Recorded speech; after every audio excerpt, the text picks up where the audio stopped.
Good morning, good afternoon, good evening, depending upon where you're connecting from. I'm Ira Feldman, and I'm the MEPTEC Executive Director, and I would like to welcome you to today's MEPTEC IMAPS Semiconductor Industry Speaker Series webinar. So thank you for joining us. The next event in the series will be September 8th. We're going to take August off for the summer. Will be Stephen Rothrock of AT-Reg, who will talk about the global OSAT market, the new normal. So that's the Wednesday after Labor Day. And we start at 11:30 a.m. Pacific and run approximately 1 hour. We will also be announcing the fall lineup of speakers shortly. But if you are interested in talking at a future webinar or a luncheon once we return to in-person events, please let me know, and we will work with you to get you in the schedule. So thank you for your interest in the series, and hope you will continue to join us. In terms of MEPTEC, we are a membership-supported organization. We have both individual and corporate memberships available, which provide registration discounts, access to the MEPTEC report. You can join or renew at meptec.org. If you have any questions about joining or sponsoring, please reach out to Betty B. Cooper at meptec.org. And with that, I'd like to introduce today's speaker, Amar Helmy from the University of Toronto, who will be speaking on Photonics' role in CMOS scalability through heterogeneous integration. Amar is a professor in the Department of Electrical and Computer Engineering at the University of Toronto. Prior to that, he held a position at Agilent Technologies, where he was responsible for many different things, including developing lasers and monolithically integrated optoelectronic circuits. He has a PhD and Master's of Science from the University of Glasgow and a BS degree from Cairo University. Amar is also the leader of the technical working group on photonics from the Heterogeneous Integration Roadmap. And with that, we want to welcome Amar. Thanks so much for the intro and the opportunity. I'm certainly a prof at the University of Toronto working in photonics, but I also co-lead the Photonics Technical Working Group within the Heterogeneous Integration Roadmap with Bill Bottoms. And some of the content in this presentation will certainly speak to the Heterogeneous Integration Roadmap, and only a small part at the end that will lead to some of the work that I do towards that topic. So the talk outline basically looks like this. I would like to make a very brief case for the heterogeneous integration and the use of photonics. I obviously do not wish to preach to the choir. Most of the attendees will probably appreciate the need for heterogeneous integration. And then I'm going to start to use direct examples as to how photonics can enable that. I'm going to use two slightly different types of examples. The first one is an enablement example where the optics itself actually plays a role in the function of the SIP. And this example relates to LiDAR, so that's going to be a sensing example. And then I'm going to move on to some of the more obvious examples, which relate to the enablement of the performance enhancement and scalability of HPC through the datacom aspect of it, of course. And I will come finally to maybe one of the more challenging parts, which relates to the bandwidth density enhancement in the sort of multi-chip module and SIP, if you like, that are upcoming. I'll show you some of what has been done, but I'll also towards the end discuss the challenges ahead on that particular topic and demonstrate to you that there are some, we identify that there are challenges for adopting photonics generally, widely, and the community by and large is working to solve these. So without further ado, I'm just going to start very briefly by getting us to all speak on the same wavelength and define heterogeneous integration and what that is. Again, relates to the HIR roadmap that we work with, and it really relates to the integration of dissimilar chips on a common unified platform. These could be dissimilar in the generations, like different nodes within CMOS, but they could also be analog, they could also be optical, they could also be MEMS, etc., etc. So this heterogeneous aspect is related to the fab nodes, but also to the nature of the chips themselves. ultimately speaking, after heterogeneous integration, you'll be able to have them all on a sort of a platform that will provide seamless communication between them and function of each individual chip. There's no need to say that the advantages here are immense, because then you can get the best in class for every single one of the chips and you can put them to work together. However, this is not as easy as it sounds or simple as it sounds. There are challenges in making this to be significantly better and outperform the sum of all the individual parts of that package. So why do we care? We care because there is significant growth ahead. There are significant demands ahead. And these, whether be it in 5G, be it in automotive, be it in AI, in comms and computing, these are all domains that drive that growth, but that growth is substantial with the annual growth rate. And it's maybe just given the circumstances and the pandemic that we're in, it went down by a little bit this year, but after that, we expect significant growth. So business as usual, if you will not give us the performance that we want, will not give us the scalability that we want if we would like to work on every single chiplet and try to push it to the limit, because there are lots of physical limits associated with that, as I shall discuss.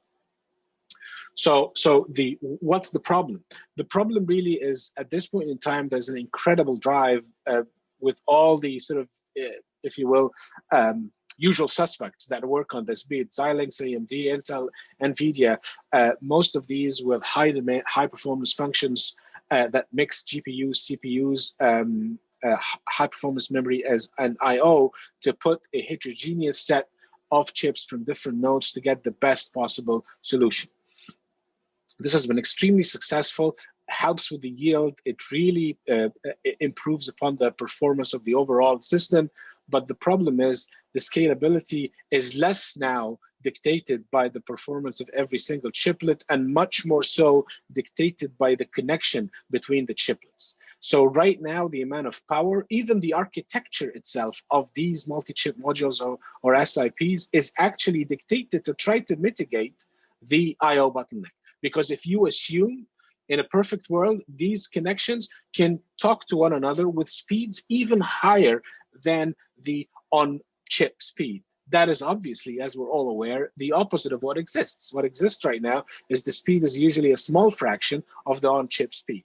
But in an ideal world, what we would like to do, with the help of photonics ideally, we would like to actually make the interchip, the network that this SIP uses for communication, to possess even higher bandwidth, because this will liberate architecture and design significantly.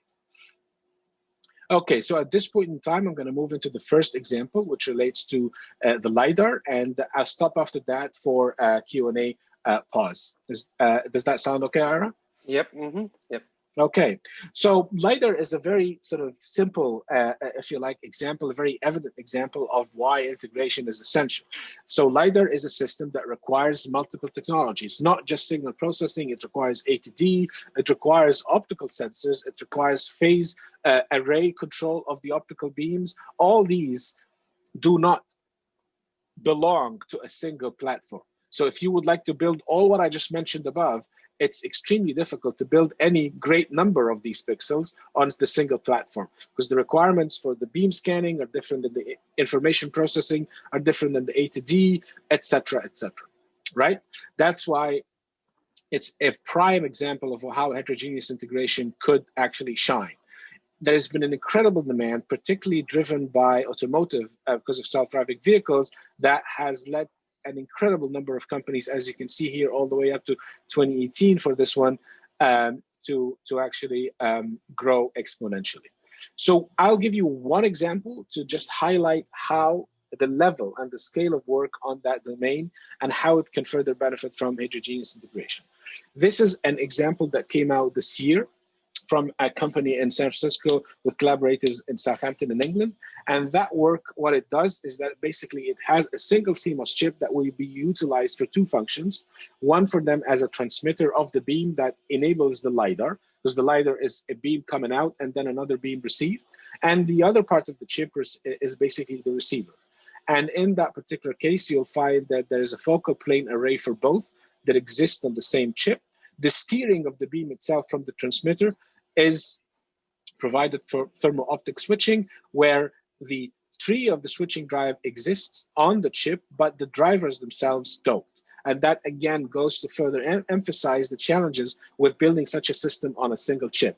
It's extremely difficult. And even if you can probably only build a very small number of pixels of that. So for a chip like that, it can be built or utilized twice, one for the transmitter side, one for the receiver side, and you can end up launching the beam and then eventually collecting the backscattered beam and take it back into the digital signal processing. As you can see, the green boxes here are all CMOS chips. The transmitter and the receiver chips are all that little engine that I showed you up above. All these together need to exist in a heterogeneous system that can scan the beam, launch the light out, receive the signal back, do the DSP on it, and excuse me, generate the signal out. So just so you can appreciate the level of heterogeneity, this is a typical transmitter beam.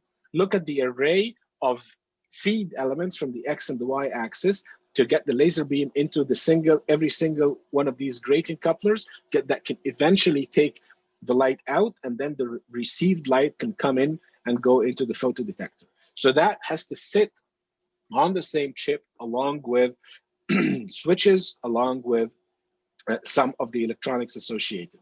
In that particular case, that was like 320 by 240 pixels, but in principle, this particular approach with the advent of heterogeneous integration could be multiplied by a factor of 10 at least to go to 4,500 to 4,000 by 4,800, if you will. These systems eventually give you an image, but at the same time, without heterogeneous integration, this image is fairly pixelated. It does not provide really an image, but more a bunch of pixels. However, it's almost impossible to increase the number of pixels without significant photonic electronic integration. In that case, there is an FPGA that has to be used for the control and the signal acquisition. The thermal optic switches that require all this will need to also require an ARM processor in this particular case. Again, this gives you the picture. So it's virtually impossible to put an ARM processor along with an FPGA along with the optics on a simple 8x8 millimeter chiplet. Heterogeneous integration is the only way for you to be able to put this SIP together, because ultimately speaking, that particular LiDAR has got to be on the order of a few $100s. And that is really where the growth in the automotive market comes in. These can be made to be tens of thousands of dollars, but nobody wants them to sit in a car for that amount of money. It has to be in the hundreds. And the only way to do that is heterogeneous integration. So I'll stop there before I go into the scalability with respect to CMOS, and then I'll take some questions if somebody has them.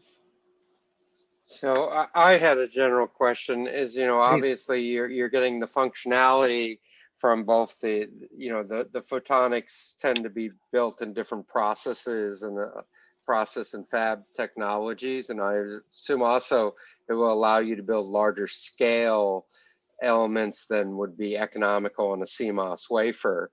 But there's both that integration aspect, and you also talked about having the need for the higher data bandwidths, but it really doesn't solve anything in terms of latency, does it? I mean, you can get extreme bandwidth, but it comes at the cost of latency. The latency in the LiDAR itself is less of an issue because of the, but it comes right to the forefront in the next topics related to HPC and multi-chip modules. Okay. And in the LiDAR itself, it actually helps with helps with the optical functionality. Because in the LiDAR, you've got to go into the optical domain or not. And CMOS, you don't really have to. I mean, at this point in time, as I will tell you in a couple of minutes, companies right now have got a 1,000-line bus that goes up to 4 gigs, and that gives you terabits per second per millimeter, and that is working fine for them. The challenges there are the power. So for you to move to optics in that particular domain, it's an option rather than you have to. But in the LiDAR, you have to, because that's where the beam propagates. Got it. Okay. So some questions from the audience. What are the substrate platforms required for LiDAR heterogeneous integration large format. So what kind of materials or substrates are envisioned for building the LiDAR, especially large arrays? Actually, for the time being, I think for the time being, the LiDAR could work very well with only electronic, with only just electrically capable substrates. There's no need at this point in time for this particular application for optically able, if you will, substrates. But because every single chip could eventually feed in and out of the system electrical signal, and that would be fine. The only connection would be for the source to go into the transmitter chip. Okay. Okay. And then particular question from Dave Armstrong, who leads the test TWG. Oh, I know Dave. Yeah. He wants to know when testing parts like this, in particular the LiDAR, can we simply reflect back the TX to the RX or the transmit to the receive, or are separate sources receivers needed? If you can address that here or later or offline. Yeah, from a testing perspective, it's not very easy to direct the input to the output. You need an outside, like you need a construct outside to do that. It's not really integrated. Yeah, because that requires an entire set of switches, which would eventually become a big part of the chip. Okay. Okay, great. Thank you. Sure.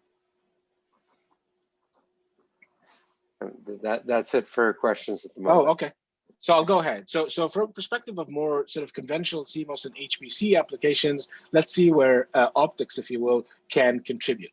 So advanced high performance computing, the growth in the data center requirement and the high performance computing requirements is undeniable. So basically, there's tens of percents of annual growth.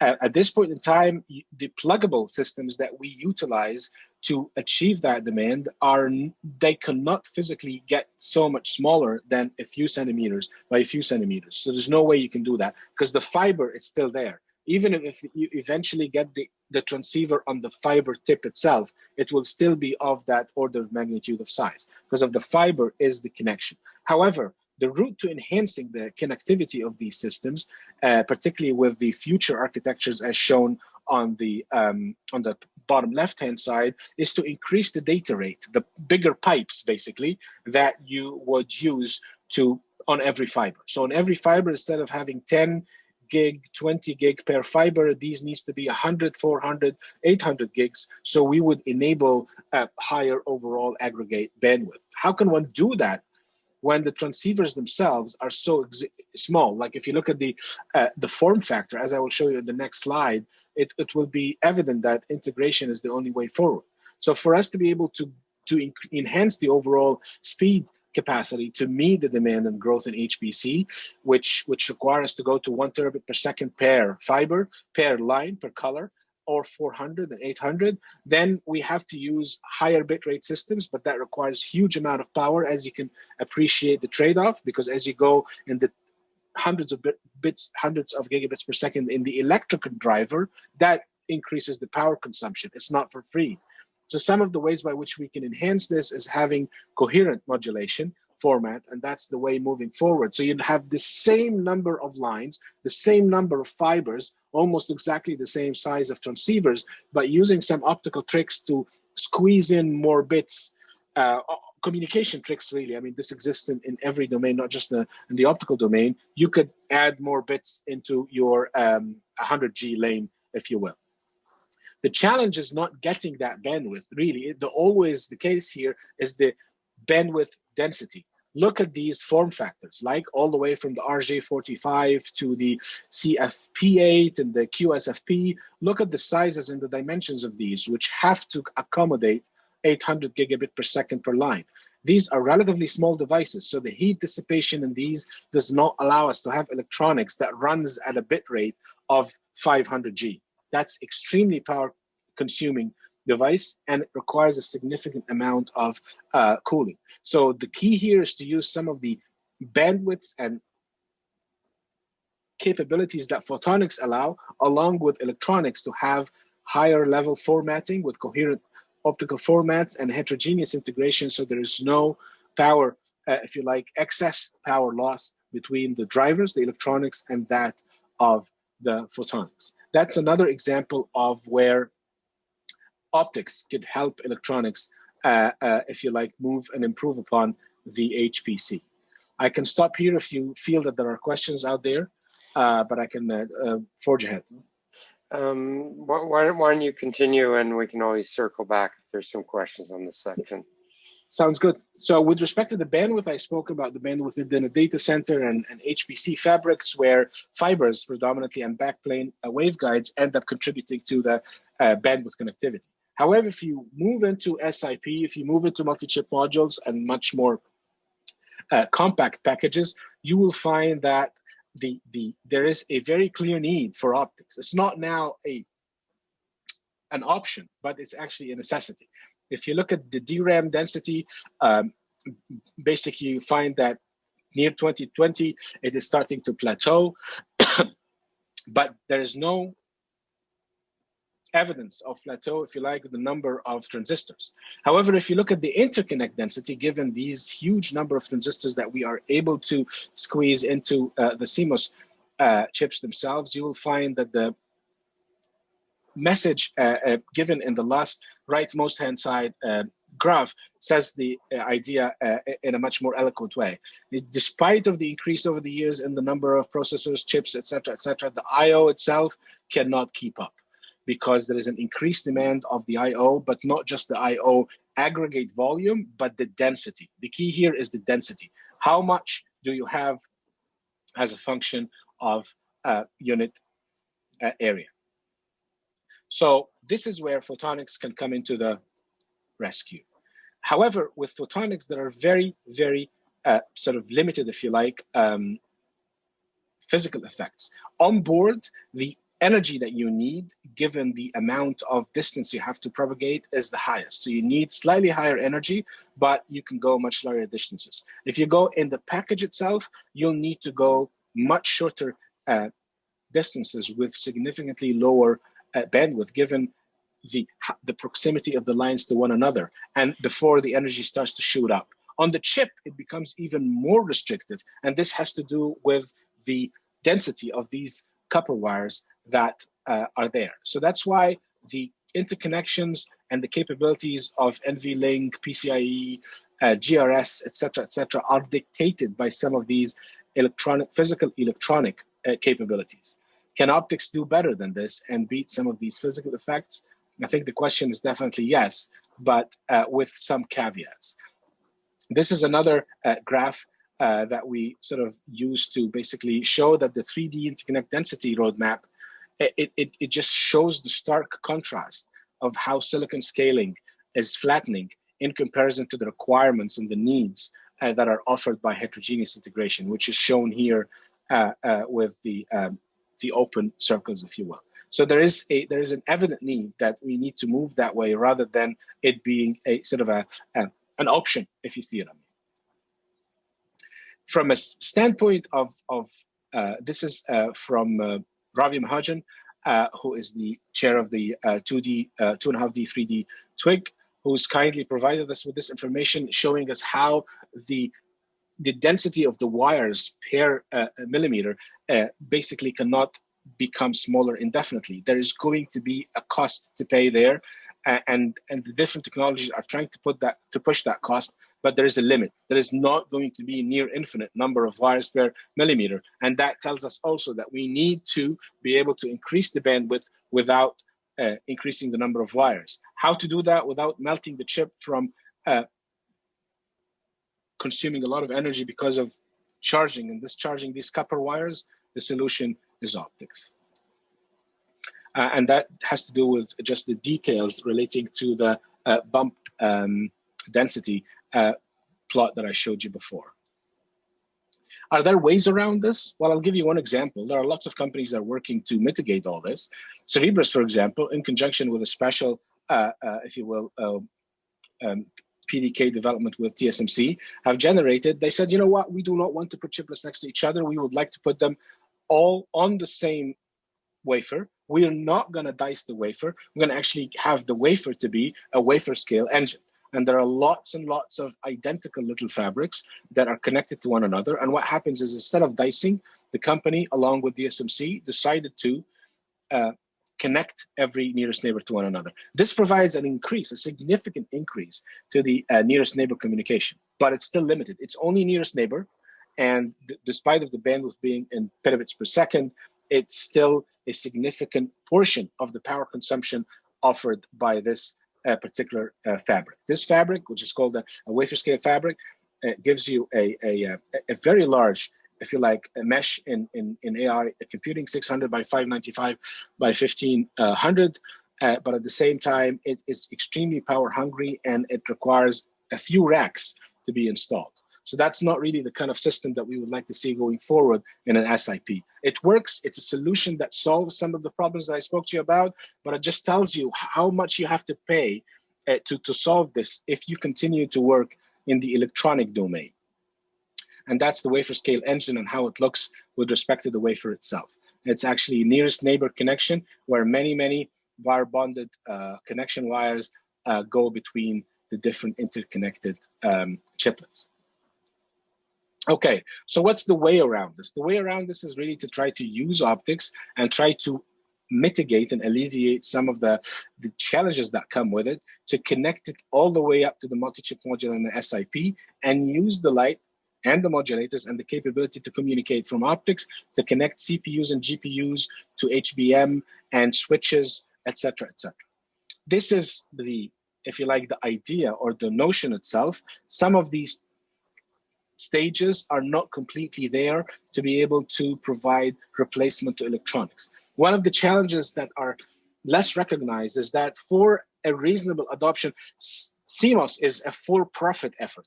So for someone in CMOS to go and change $1 billion process to try to adopt something completely new like photonics, they're going to have to see a significant enhancement in the performance or cost per bit for that to be viable. And until that happens, photonics will not be the way forward, and CMOS will continue to innovate as they continue to do so. One example is from Intel and IR Labs. This is slightly dated. They have generated more results, bits and pieces, but this is the complete piece of work that can help us understand the system, where they get off of the chip laser with different colors, and they use a stack of 5 colors, and they communicate a couple of chips between chips, chip 1 and chip 2, with a single mode optical fiber. This has been the most potent, if you will, demonstration that is as close as possible to commercial utilization. And in that particular case, they were able to provide larger than 500 gigabit per second per millimeter. I believe this has improved recently. They had papers over the last 3-4 months when they can do things better, if you will, particularly with respect to the power consumption. But that gives you what optics can provide. 1 terabit per second per millimeter does not beat electronics yet, and that's why nobody's just running to catch these. But this is a step forward along the way. That's what optics can do. In that particular case, the GPUs themselves are connected to the optical chiplets on a package substrate or an interposer that looks like so. The cross section of the system itself, where the optics is built side by side with the electronics, is shown in the left bottom hand side. They use a modified global foundry process that is 45 nanometer, which is actually coming up for everybody to use in a few months' time. Again, they provide about 5 picojoule per bit and 1 terabit per second. If you look at these, and if you look at the PAM4 or the coherent modulation they've utilized to get that out, you will find that we still do not beat the electronic capabilities by a factor of 10. So we can enable all these all the electronics to be replaced. Another issue that has been mitigated to a large extent in the past is the thermal issue. So if you start to incorporate optical components, be it transceivers or even the sources that enable the transceivers, you will come up with very interesting thermal issues. The issue is that with photonic devices, many of them, to reduce the power, there's a conundrum. There is a trade-off between the energy consumption per bit and the power you end up utilizing. Because if you would like to use a very small energy per bit for the data comms, you eventually use very resonant devices that are very temperature sensitive. So that's a big deal. And that's a showstopper, if you like, because many of the numbers quoted are actually do not take into account the thermal tuning.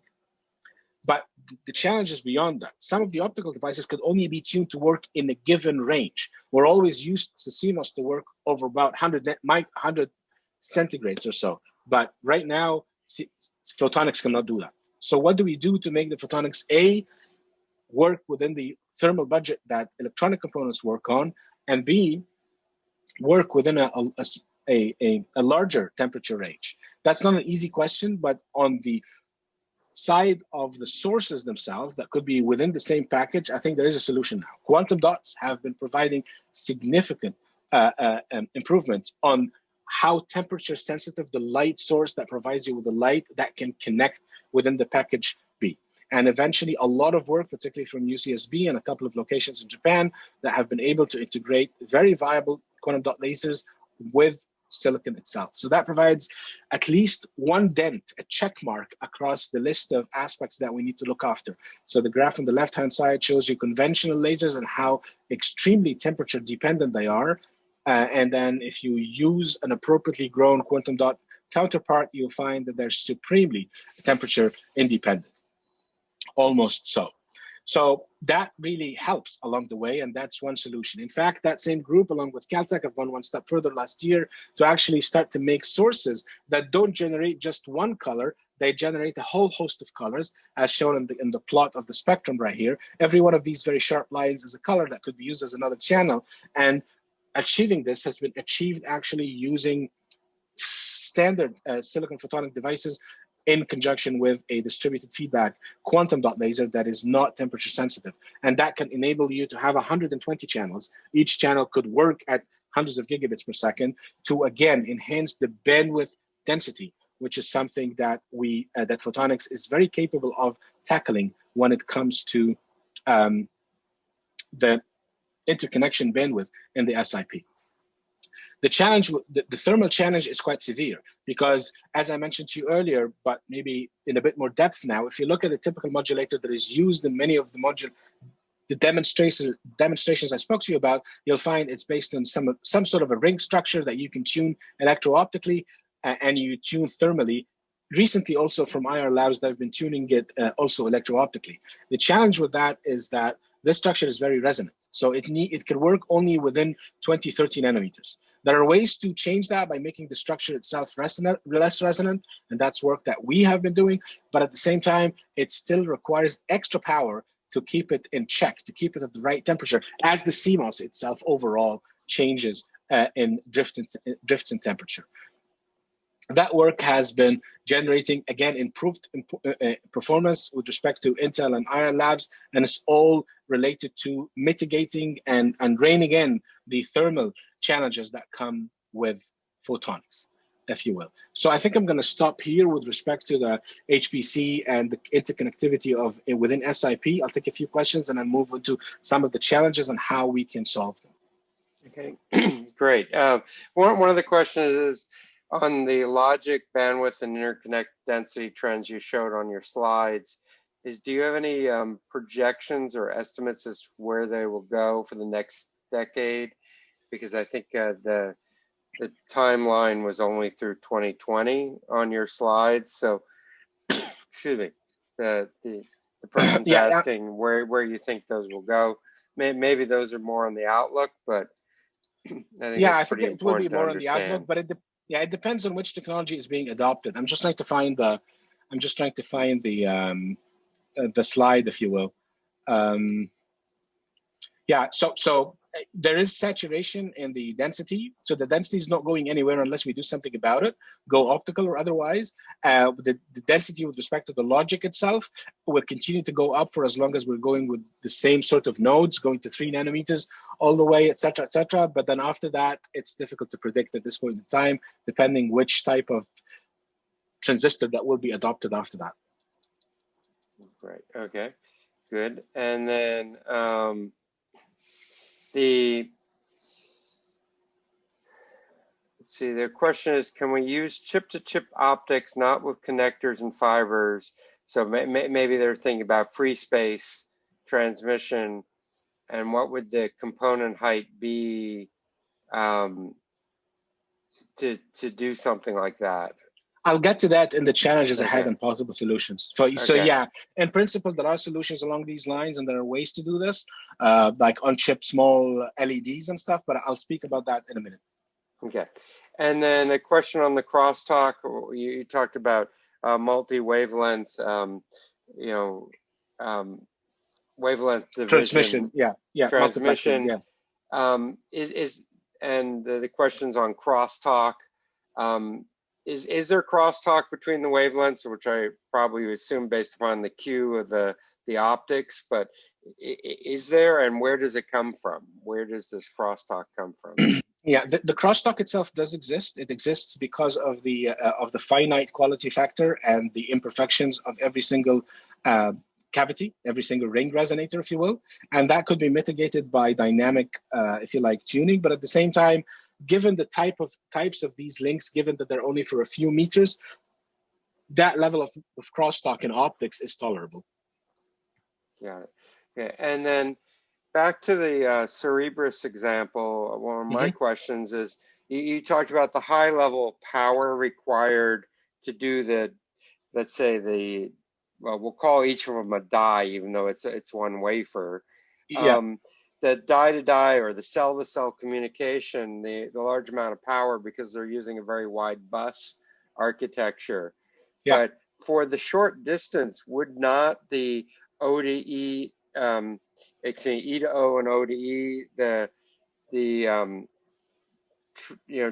changing it from electrical to optical and back from optical to electrical, consume more power for that kind of length? That's a really good question, actually. It's so there's no suggestion that this would be converted to optical. This was just an electrical solution to the existing problems in the electrical. Myself personally, I've been thinking about mimicking this with optical, with O to E and E to O, and you're absolutely correct. At some point, this doesn't make sense. If you connected the same way that this was done, it does not make sense. But I would like to believe there are ways you can mimic this, but in a slightly more optical, to basically profit from optics. Because right here, they're limited to the amount of power they could put in, but because it's very short distance between the chiplets' edges, they can drive it at higher speed. Right. So let me paraphrase what I think I just heard you say, and my understanding is basically they took a data center and multiple racks and shrunk it to a very large piece of silicon. With a limited architecture, Right. a limited architecture, because they could not, like the connectivity that you can get in a data center, in an entire rack, you can't get here. So that architecture had to work, the algorithm had to take into account two things: that you only have nearest neighbor, and some of the die, this is a wafer, it will have a finite yield. So they need to work around bad die. Where in, let's say, a data center, you have a bad server, you unplug it, you put another one in, and okay, got it. Okay, great. I think that's all the questions at this point, so thank you. Okay, sure, no problems at all. So the next step is basically, how can we do better? So before we can do much better, it will unlikely sort of be taken, if you like, that photonics will replace electronics, particularly in the communication. So one of the biggest issues is really the thermal aspect and the size. So photonics are still much bigger, components are much bigger than a typical gate. Well, a gate will be a few tens of nanometers by a few tens of nanometers. Electronics, it will be a few hundreds of microns by a few hundreds of microns. And the second point that is tied to the hip with that is, how do you get thermal performance in optical devices that mimics and is similar to CMOS? Because at the end of the day, what you really want is to minimize power consumption. So there is no room for the control, the electronics, the thermal optics that comes with controlling the optical, if you like, circuitry along with the CMOS. Because the CMOS, depending on the load, like an AI engine or something, the temperature itself could be changing. And this is where it comes to Ira's point, where, okay, so what happens to the actually latency? This is precisely where the latency comes from, Ira, in the sense that there is a stabilization time constant to these. And if you keep changing that, the stabilization time constant is still on the order of hundreds of nanoseconds, because that's a thermal thing, a thermal time constant. So that continues, that remains to be there. And it comes with the fact that you're sitting right next to a CMOS die or a bunch of them. So can we do better? And one of the things that we try to use is metal optics. And the difference between metal optics and the conventional photonics is that eventually metal optics means that you can shrink the mode to significantly smaller sizes without compromising much except the loss. So the confinement stays good without having to compromise anything except the loss. And because you confine the field, sure, you got a hell of a lot of loss, but you confine the field, so you are able to actually get much better wave matter interaction, and hence devices go down, device dimensions go down by a factor of 100 to 500. So this is very controversial in the sense that plasmonics show 10 to the 6 more losses than silicon, or 10 to the 5. Can we reduce it? And recent work in my group has achieved that to a large extent. This is just to give you the lay of the land. Silicon photonics exists up on the top right here, where it's very fast but very large. The electronics sits in the bottom left, where it is very small but significantly smaller in speed, hundreds of gigs, if you will. What we believe to do, at least in my group, that the plasmonics can actually be in the middle, be basically in the sweet spot between both. It could be still very high speed like optics, but it could be almost the same size of electronics. So there's been a lot of work recently, our group and there's another group in ETH, where we could build at the back end of line. So the bottom of this, next to the substrate, that is a CMOS chip, and at the back end of line, there are actually photonic devices that are similar, that use metal optics, and they are smaller. So that's very encouraging. The problem with that particular demonstration is that the devices on top at the back end of line end up being much larger, or end up being similar in size to typical photonics. They're not much smaller, but they're much lossier, so they don't actually have better performance than neither CMOS nor photonics. Can we do better than that? And recently in my group, we were able to get that sweet spot where we can make a single device that is completely non-resonant, it's athermal, requires 0 temperature control, but the device itself is 5 microns.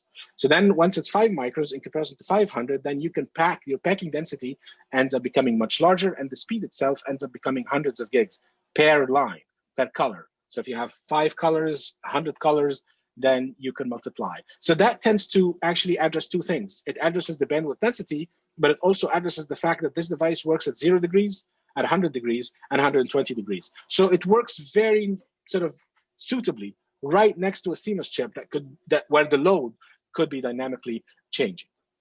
Another topic where there's a lot of, if you like, there's a lot of improvement that could be had is something slightly less attractive than your typical academician or scientist would like to work at, which is the fiber attach. And with my colleagues at the sort of heterogeneous integration, we always talk about this when we wish we have funding to work on this.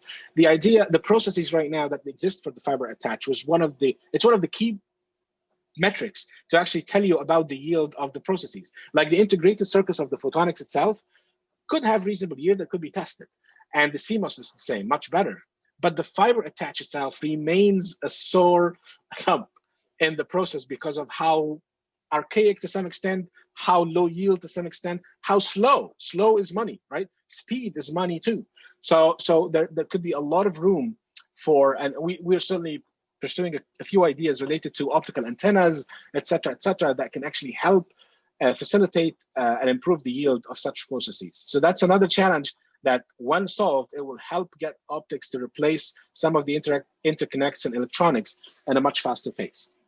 So overall, where do we want to be? So if you look at, for example, the famous DARPA chart, which shows the bandwidth density multiplied by the energy efficiency, you will find that many of the existing electrical techniques, HBM, GRS, et cetera, exist on the far right, where they can communicate very short distances, but with very high speeds, and the optics exist on the far right, very bottom, which are really, really small bandwidth density because they are very large, right? That you cannot pack them, but they can go much higher distances.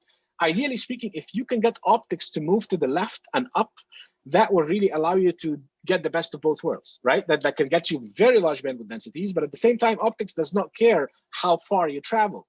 It can actually get you the data. You can travel a mil, 100 microns, or you can travel a kilometer.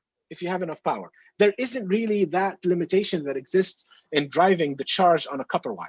So that's very attractive. So what we're trying to do here is, just to give you a snippet of the plasmonic devices that we're working on, it provides about a factor of 500 increased channel capacity, about 100 factor of 100 in bandwidth density, and much reduced power. And in doing so, it ends up actually catering exactly in that pink gap, which basically can be the sweet spot between electronic protocols like HBM and AIB and all the NVIDIA protocols, but also it could beat optics at its own game and can go up much higher, if you like, in the bitrate pair density, basically. So to sum up, photonic technologies evidently will need to be deployed, and they offer unparalleled capabilities to mitigate some of the challenges with SiP, both functionality and packaging. But because they can enhance substantially the bandwidth density. However, their adoption, timescale when they will be adopted, there is no question if they will be adopted or not. Actually, when, now the question is when, not if, will depend on the progress carried out in photonics and to solve the problems that I mentioned to you right now, and also how well electronics can mitigate some of its own, if you like. I mean, electronics, CMOS has been incredibly innovative. I mean, we've been having this argument for 15 years, right? Even more in switching, it's been 40 years, right? I don't want to show my age, but it really has been for a very long time. But at the same time, CMOS keeps coming up with fabulous solutions, and that's great. It's fantastic. It keeps folk like us in optics on their toes, and it keeps the entire field moving forward. Some of the new nanoscale devices that are very unconventional, counterintuitive, are providing right now very, very interesting modes of operation that can break that limit and maybe be adopted instead of conventional silicon photonics. But that has got more of a psychological barrier rather than anything else, because when we go and talk to CMOS folk who are just about learning about photonics and you tell them, you know what, we're going to tell you something else beyond photonics, that becomes too much change. So if we can call it something else, maybe that will be easier. Thank you so very much. I'm happy to take questions and comments, obviously. Great, Amr. So back to the question about chip-to-chip, probably free space optics. Do you want to comment on that a little bit? Yeah, so to that question, if you look at some of the devices that I mentioned to you relating to the back end of line, these can very easily have gratings attached to them at the back end of line. So at this point in time, we're trying to build a CMOS chip with an optical engine. So every CMOS can have at the back end of line an optical engine, right? And that optical engine can go into a fiber attach, or it can go into free space to a reflector, if you like. There were visions 10 years ago about an interconnect system in a package where there will be a dome up top and there will be microwaves going up and down between if you like, chips. So this could also be optics. And this could be done with the fabric shown right here, because it can exist at the back end of line, at the very top metal layer 11, and it could be all optical. It could be, what we build right now is actually all amorphous, zero crystalline materials. This is CMOS compatible, and it could actually just be launched either in or out using fibers or gratings into free space. And that kind of approach wouldn't significantly add to the component height, correct? It would probably be. You see, this has zero impact on CMOS. This is at the back end of line. Right. This is the only way you can have zero impact on your real estate while having an optical engine every single chip. Like all the other typical photonic components need either their own chip or they take a very large chunk of the CMOS. Or they need an off-board light source or all kinds of things like that, right? Okay. Yeah. Good. Okay. Back to attachment. Dave is asking about V grooves. I think have you tell us more about some of the attachment challenges. And I know that the problem is not just how you terminate to fiber, but it's also being able to disconnect, because typically fibers don't do well with the thermal cycles involved in packaging and assembly. But yeah, this is a very big topic, and it has lots of the opposite of superlatives, in the sense that there are lots of things which are inferior in this. Like, it's a one-time connect. It takes a long time to align it. It's very alignment sensitive, so the equipment to align it are really expensive. So high yield, high cost. But once you make the polymer cure, you can take it off again. If you try to build sockets, then the sockets themselves end up taking a significant amount of real estate. So how do you test that? Because if you're trying to test an item and you have a fiber connected to it and you'd like to change that, you can't, because the fiber is connected to this indefinitely.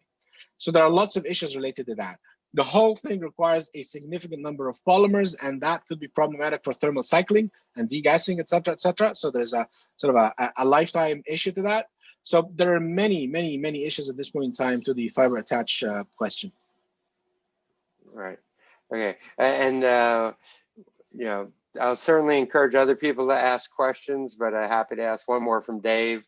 The cost of test dominate, you know, he's told that the cost of test dominates the cost of photonic devices. And is there any things that you would suggest to confront this, or if it's not accurate, let's, you know, hear that. No, it is. It's very accurate, and that's because all along photonic devices have always been built as one component at a time that you put together on a breadboard. Now we're building integrated photonics where there are hundreds and thousands of components on there, but there's no test vector. Design for testability is not something that we picked up from CMOS. So the idea of having accessibility to the device ports when it is on the wafer where you can test it the cheapest is not something that lots of people are pursuing right now. They're just busy trying to make devices that meet the specs. Okay, great. Another technical question. How do you see chiplet-based architecture integrating, I'm assuming photonics, would be in packaged silicon photonics or COBO, et cetera? So there's a few words missing from that question, but maybe you can elaborate. You know, you're talking maybe more monolithic SiP sort of architectures here. Do you see something different as chiplets gain speed? Yeah, some of the amorphous approaches that I mentioned at the very end can actually end up benefiting chiplets significantly, because they allow you to be able to have chiplet to chiplet connection without nearest neighbor on a multi-chip module, but provided you have an optical interposer. So the key answer to the gentleman or the young lady's question is optical interposers. And once you have that, if you give us that, we'll be able to give you bandwidths potentially larger between chiplets than within the chip itself. And then you can completely flip the architecture of an AI, sort of, for example, on its head. Because now the proximity of the compute to the memory will not be an issue if you have higher. So it changes entirely, because most of that right now is really dictated by the speeds and interconnections between the compute and the memory, et cetera, et cetera. Great. I think that is the end of the questions. So I thank you very much, Amar. No, thank you. Just a reminder, our next presentation in the Semiconductor Industry Speaker Series will be September 8th. Stephen Rothrock from ATReg on September 8th will talk about the global OSAT market.